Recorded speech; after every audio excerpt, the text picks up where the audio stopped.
Welcome back to our second segment of the ABCs of CPD and CFD. If you're just joining us, my name is Napoleon Bell, and I'm the Executive Director with the City of Columbus Community Relations Commission.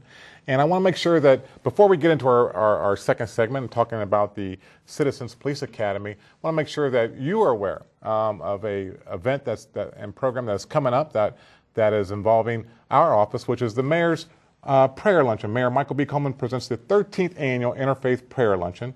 And this year, our keynote speaker is going to be Reverend Dr. H. Beecher Hicks, Jr. It's going to be June 12th, which is a Tuesday from 11:30. Now, the doors open up at 11, so from 11:30 to 1 p.m. At the Latin Shrines Event and Conference Center at 3850 Stelter Road. You can call our office at 645-1993 for more information. And we also have ticket sales and table sales actually on our website at www.crc.columbus.gov. Want to make sure you get signed up and buy some tickets for that, because it's going to be a great event, the 13th Annual Mayor Michael B. Coleman Interfaith Prayer Luncheon, which we're actually honoring so many of the local oldest churches here in the city of Columbus. So more information, give us a call at our office. Now, sorry, Director, can I mention one thing? Yes. What we forgot to mention on the last segment was that the medical director, David Kessick, he received a resolution today in the State House that honored him for receiving the Michael Keys Compass Award. That's a national award for the medical director for any EMS fire department. So that's why we had him here. That's why we had him here, sir. So I definitely wanted to mention that. We only get the best here. Yes, we do. And speaking of the best, we have the best Citizens Police Academy. Yes. We have the best Citizens Police Academy with the Columbus Division of Police in the country, in the world. And we have the best person here who has been a part of that Citizens Police Academy for this particular academy. And she's currently in it, doing it, going through the paces, and we're going to hear about that. So I'd like to welcome to our program for the first time, Miss CeCe Harris. Thank you. I'd like to welcome you to the program. Thank you. She is I'm honored to be here. Having a ball. I am. And you've got so many things to talk about, I do. So let me ask you this first of all: Citizens Police Academy. Why you? Why did you say, you know what? That's what I want to do. I want to go into that police academy.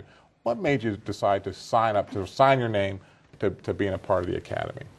Well, first of all, I just really wanted to know the ins and outs of policing. Their daily procedures, the laws, the things that they go through daily. And most importantly, I wanted to minimize the stereotypes about officers and their jobs.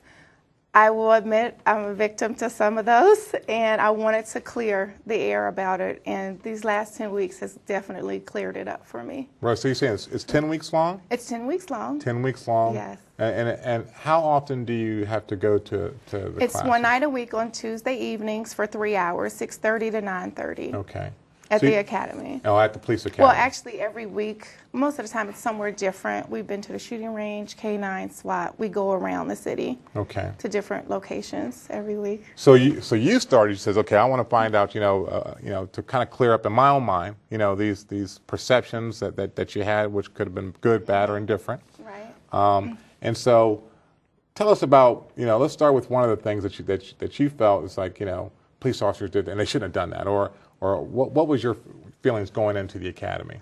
Well, one of my things that used to really anger me is I would be sitting at a light and an officer would turn on their lights and sirens and pass right by me, in order to either get through traffic or a light or, being impatient. Did it look like the chief, right? Well, I thought. Right. Exactly. That was my stereotype. Right. And so actually being in a ride-along situation, I learned that most of the time, 9 times out of 10, well, actually 10 times out of 10, it's for one or two reasons. One, because they've been called to a route, or a run call is what you all call it, and they're in hot pursuit, sirens, etc. But then on their way, they get called off. The dispatcher, chimes in and says, right. And so they turn their sirens off. But it looks like in that moment that they're doing that to get through a light. And another reason may be there's a burglary or robbery in progress, and they say, a block away, they silence them to kind of creep up on the suspect, to maybe catch them in action or on the scene. Okay. Right. So I get that now. I did my ride along, and several of those situations happen, and I'm like, wow, this is really real. this is good. Yeah. Wow. Great. So you talked about, these different departments or divisions or departments within the division that you've gone to, K9 and et cetera, and the Horse Patrol. Which one did you find most interesting? The most interesting one, I would say, I was going to say the property room. That, to me, was interesting because there were so many sections there. And walking through, you smell narcotics very, very heavily. The freezer where they keep DNA, fetuses, which was the most crazy thing to me. But, Right. It had to be there. But there's nothing in that room that you would never see in someone's home. I mean, they have everything from TVs to drugs to lawnmowers, everything that's either been stolen, confiscated, kept for safekeeping, etc. So that was probably the most interesting. And I learned a lot about the dogs for the K9 and what they do. SWAT, it's good now to know when I see them on TV what they're doing and why they're there. So that was one of my favorites too. So what about, I saw somewhere with you were at the academy holding a gun and doing a role play or with the machine with the screen.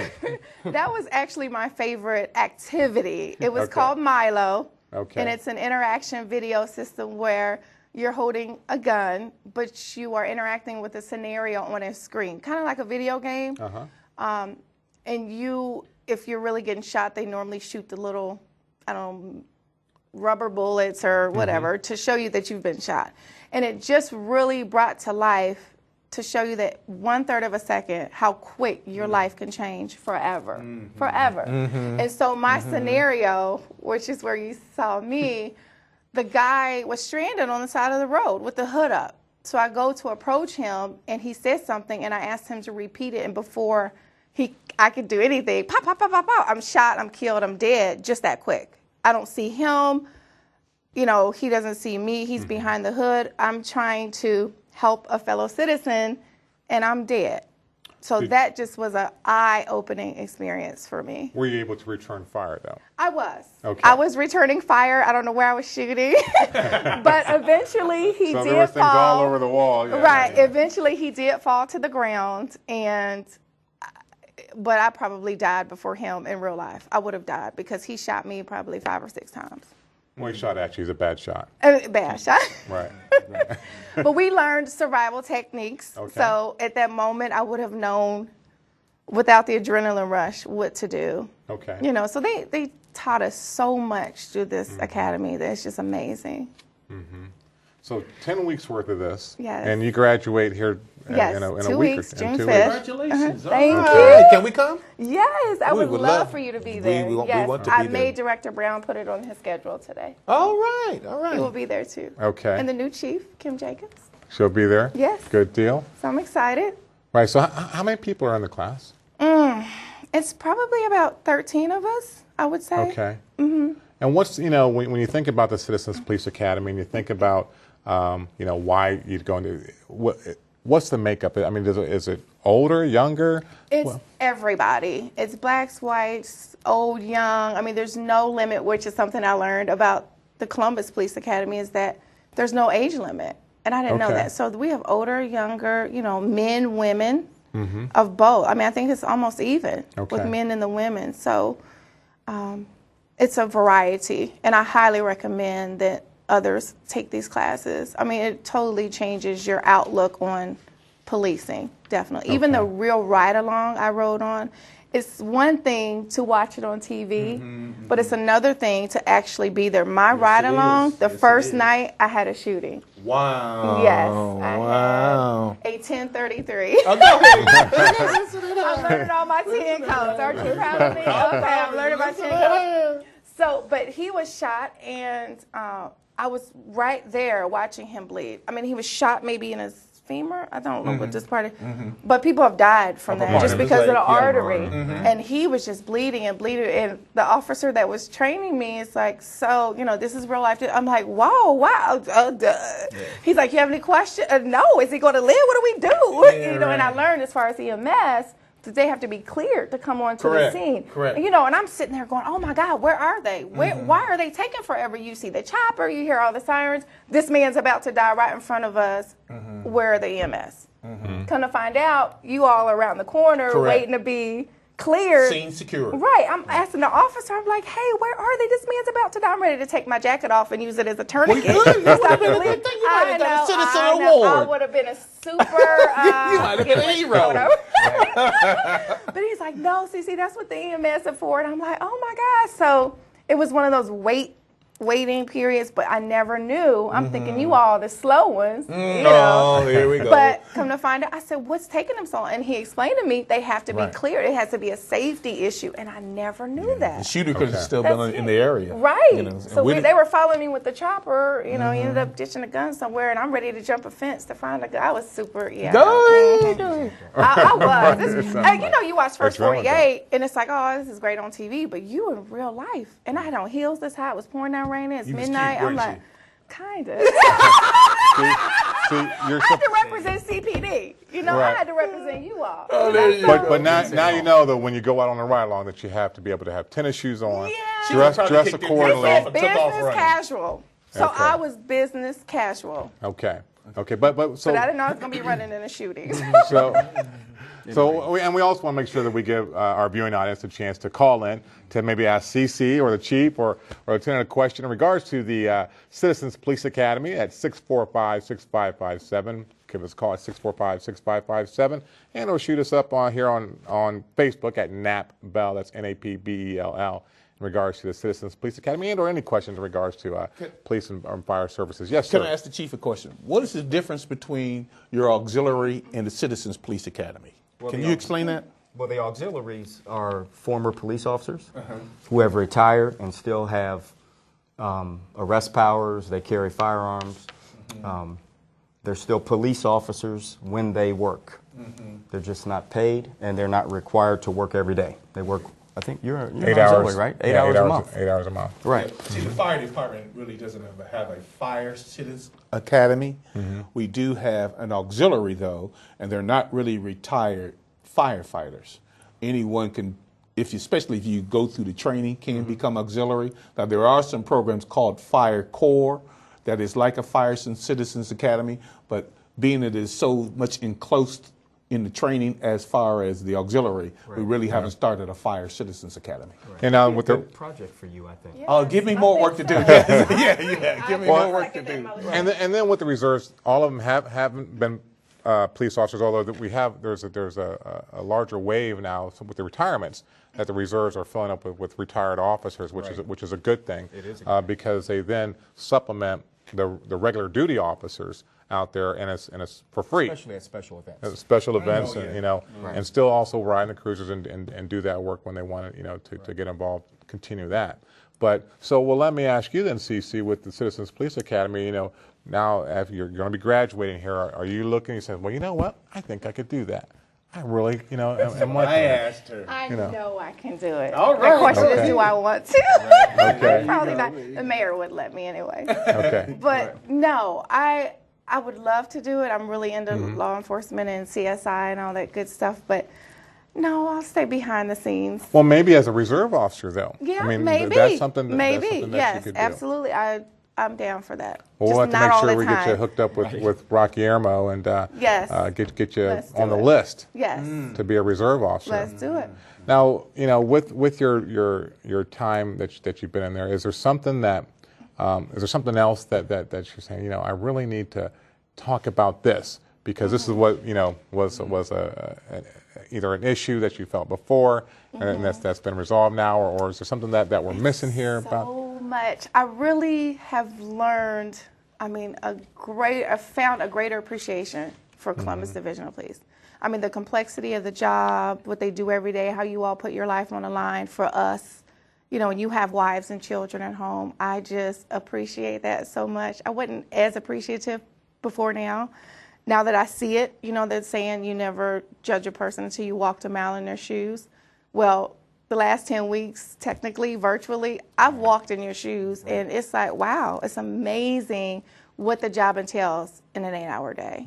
So, and I've learned so much. But one question that I did ask that I thought I was going to look crazy asking in class, but I never knew the difference.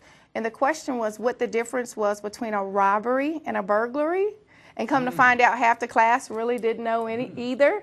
So I will say that I know now the difference between a robbery and a burglary is a robbery is crime against persons and burglary is crime against property. Right. There, she got it right. 5 points for CC.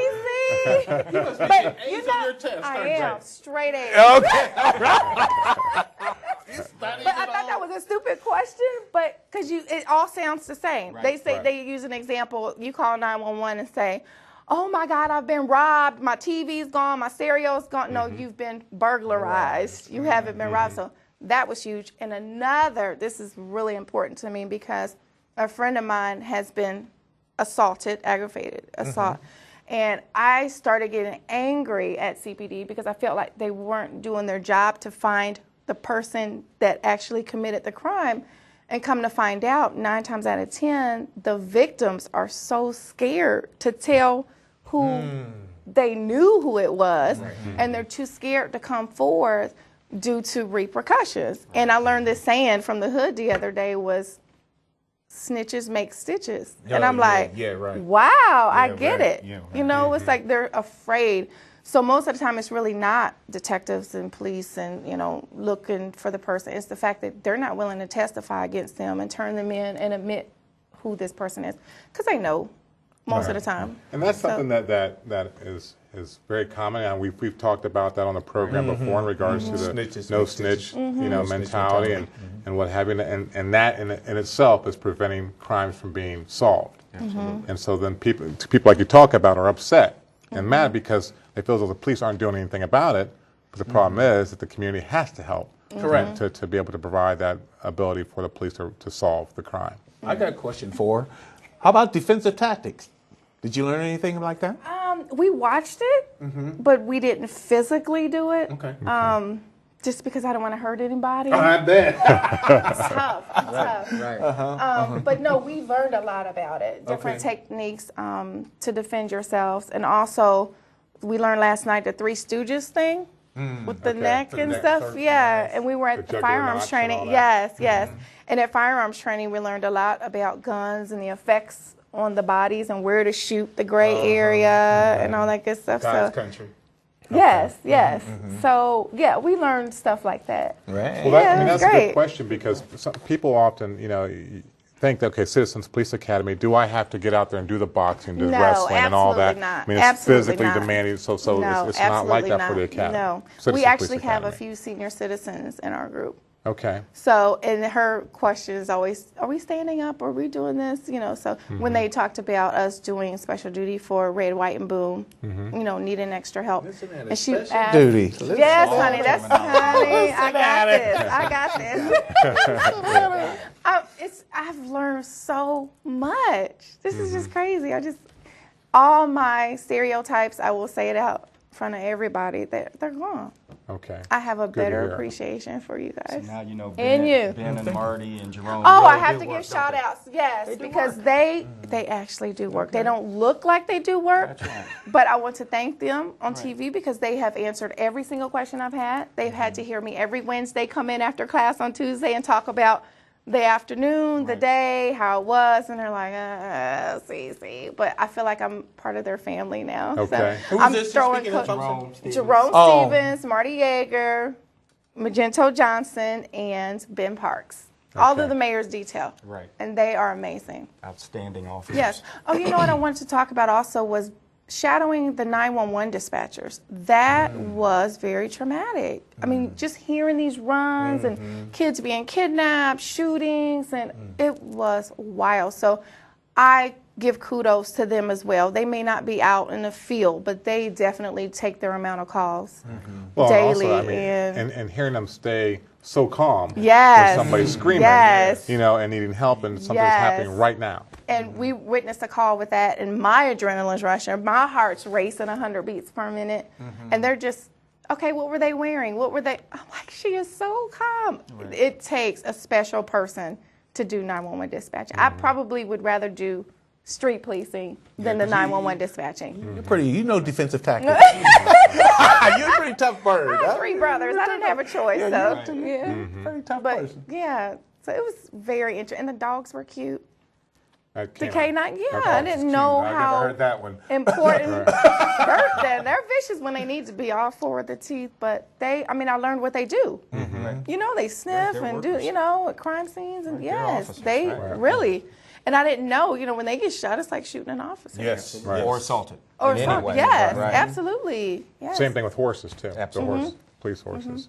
So the big thing that she learned, and what we want people to learn through the police academy, the Citizens Police Academy, is they get to understand what we do, what our procedures are, why we, and this is why you, I, and David started the ABCs of Policing and Firefighting several years ago, is so that we could give the public just a small dose of the taste of it, the smell of it, how it really feels. Like when Cece said she was in the cruiser and the adrenaline and driving fast and actually pulling up in front, lights on, chopper, a person that is actually shot, and you are the person that has to help the situation. Right. And that's what police officers and firefighters do every day. And so when you have a public that understands that, they collaborate more, they cooperate more, Correct. we create partnerships, we solve crime, we get rid of that ridiculous no snitch mentality that is so prevalent in our city and others, and especially in the black community. And I hate the fact that in our communities more than others, we don't share with the police crime tips, and we don't share important information on suspects and the whodidits when we know who did it, and then someone else's child may be killed or significantly hurt because that person wasn't effectively dealt with a long time ago. Right. Well, let me we talk about the Citizens Police Academy and the reserves and no snitch, but if somebody wants to be a part of Citizens Police Academy, what number can they call? They can dial 645-4800 and ask to speak to Officer Betty Schwab. So she's a coordinator. Betty Schwab is a coordinator. Amazing. Yes, Amazing. she is. She is. Okay. She's a Very great Knows her sweet. stuff out Yes, there. she is so good. She's good at what she does, definitely. Now we She got was a former dispatcher as well. She was. Prior to That's being like a police 16 officer. years, Okay. yes.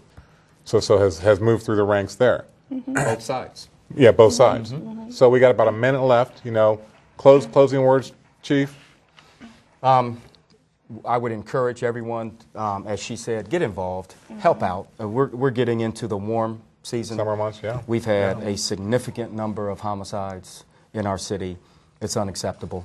The Youth Violence Prevention Board that I'm a part of, Ceasefire, the APPS program that is starting soon, all of the things that, the initiatives that we have, the initiatives that the mayor has, they're about to kick off. But we need the people of the city to get involved, to be accountable for their community, their youth, and let's put an end to the senseless violence. Exactly.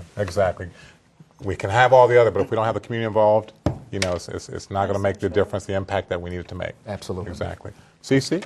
I just want to thank the chief and Safety Director Brown and the mayor and everyone else involved, and Betty, with actually getting this together. This was like probably the best idea ever that I've heard of in the city, and I highly recommend that others join in. 645-4800. Talk to Betty 4800. Schwab. Get on the list to be in the next Citizens Police Academy. And you graduate what date? June 5th. June 5th at the Academy? At the Academy, 6:30. 6:30. We're all going to be there. Yes. Balloons. We're inviting the city. Yes, We are I inviting am. the city to be there to come see Right. Cece. Exactly right. I made it. Lieutenant Sawyer, last words. June 15th at Oakley Baptist Church, Chief Blackwell and I will host a youth violence forum, a faith-based initiative, how faith-based can be more involved in the youth violence initiative. We need everybody. 6 to 9, June the 15th. We need everybody to be involved, throughout the community to combat youth violence, to make a difference in our community. And with all that, we can do that. And to get involved in the Citizens Police Academy, do the ride-alongs. Yes. Because that in itself is Yes. breaking down those barriers, those misperceptions that you talk about, those misunderstandings. We never Clear ate that up. donuts, by the way, the whole shift. I don't we Right. never believe ate a that. donut. Well, We you- didn't even get lunch. Now- we were now- so busy, we didn't get lunch. Well, see, at the fire department, you would have got lunch, dinner, and breakfast. And played In the kitchen. The And played on-site volleyball. kitchen, right? I know. All right. Well, thank all of you for being on the program. Again, Lieutenant Sawyer and Chief Blackwell, but most of all, Miss Cece Harris, for what you're doing in the Police Academy, Thank breaking down you. those barriers. You keep doing that. Yes, thank you. All right. We'd like to thank our viewing audience for being a part of the program. Have a great week and take care.